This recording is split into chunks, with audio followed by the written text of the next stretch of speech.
Para po sa gusto magpa-reading, maaari niyo pong makuha ang link. Nasa description box po ito. Message niyo lang po ako sa Messenger. Maraming salamat po. Spirit guys, ano po ang self-care today ni Gemini, Libra, and Aquarius ngayong September 24 po.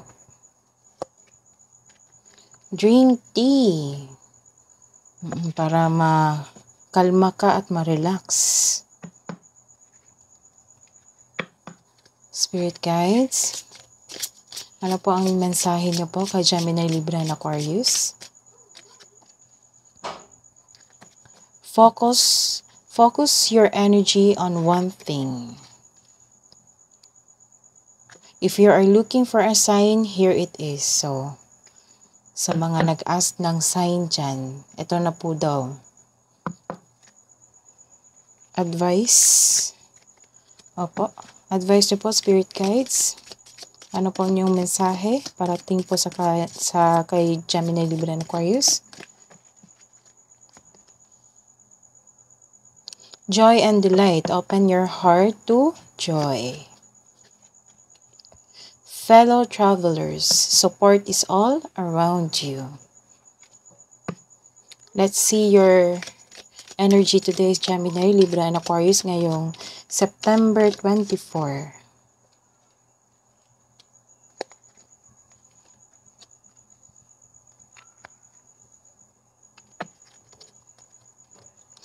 Let's see your career and money.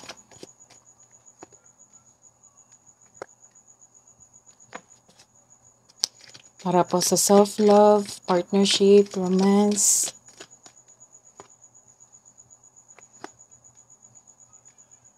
This is a reverse card. Nagkaroon po kayo ng gossip. Maka-receive kayo ng gossip ngayong araw na ito. Oo, naging defensive din kayo sa isang sitwasyon. Posibleng may sakit na parating o may taong nagbabalat kayo. May tao ko nakita dito na pinagmamasdan ka sa malayo pero ayaw niyang mag-make move. Gusto niyang humingi ng sorry pero ayaw niyang mag-make move. May tao dito na sugod ng sugod pero nakakasakit na pala siya. Mag-ingat din sa taong may inggit sa'yo. Oo, kasi nagkaroon ng spy dito. Mag-ingat sa taong ito. May tao dito na hindi madaling kausap o matigas ang ulo. May sitwasyon na masakit ang ulo o masakit ang iyong ulo sa taong ito.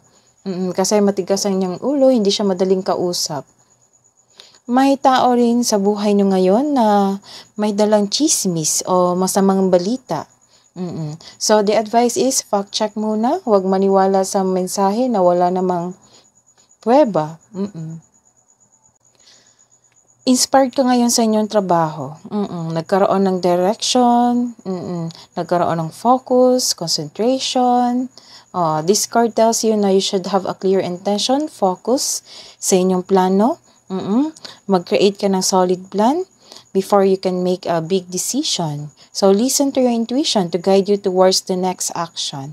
So this card tells you na you have a success in the face of difficulty. May nakita ko ditong na tao na nag-move on. It might be you. It might be you na nag-move on. Some of you, ready ka nang iwan mo yung kasalukuyan trabaho mo na walang nangyaring growth. Gumawa ka ng action para umalis dahil hindi na ito naka-line sa iyong goals at ambisyon sa buhay. Kaya nagpasya kang iwan to. So some of you nag-submit ng resignation ngayon or effective yung resignation nyo ngayon. Iniwan mo kasi wala ka nang nakitang growth growth, self-growth.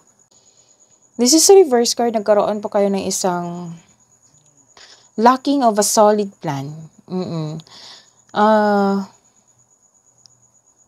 Some of you makaka-receive ng hindi magandang balita.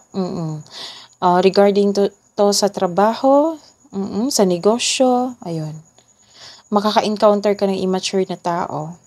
Ayaw niyang magtanggap ng advice, ayaw niyang magtanggap ng instruction, ganun. So this is the confirmation na may kasamahan kang matigas ang ulo. Ayaw sumunod, matigas. So nagkaroon ng frustration dito kasi walang progress sa iyong proyekto. So this is the confirmation talaga na Some of you umalis sa isang trabaho kasi wala kayong nakitang growth. Some of you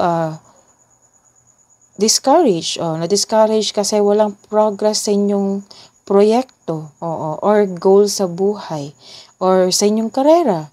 Gusto mo mag-shortcut para matapos na, para makita mo na agad yung resulta. If you want to see the results, build concrete plan without rushing. So, this is a reverse card. Nagkaroon po kayo ng isang restlessness. Sobrang pagod kayo sa inyong trabaho or pagod kayo sa inyong relasyon. Nakikita ko dito. Walang pahinga, ayaw mo ring magpahinga, wala kang tulog, ayaw mo ring matulog. So, hindi kayo kampante ngayon. Nagtago ka instead of facing the reality. Ini-ignore mo lang. May taong nang-abuso sa'yo dito, yung immature person. Ini-ignore mo na lang. Kasi, ayun, wala ka nang magawa kasi ganun na siya. Some of you hindi hinaharap yung mga pangyayari. Hinahayaan mo yung tao na saktan ka. Sa mga single dyan, the advice is allow yourself to receive love and acknowledge that you can attract romance by loving yourself. So kung hanap mo green flag, dapat magsimula ito sa atin by loving ourselves. So this is a fertile time. So sa ayaw magbuntis dyan, mag-ingat. Sa mga gusto, congratulations in advance. Hidden truth, anong iniisip mo? Anong iniisip niya? Sa mga single po.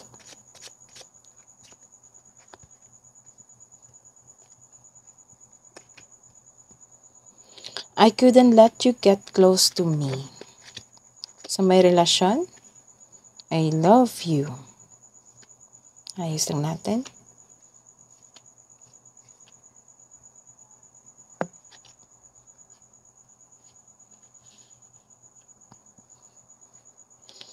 Love advice po para sa mga single.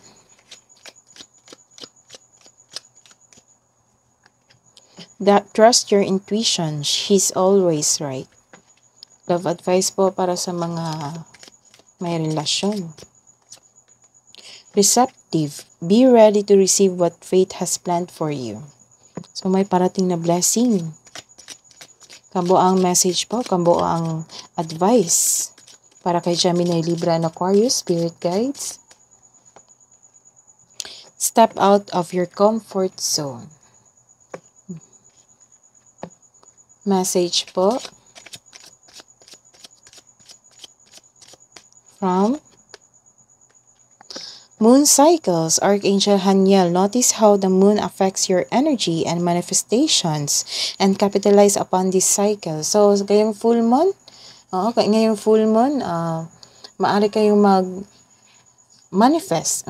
Kasi posibleng itong mag-grant ito. Kasi andito yung message ni Archangel Haniel.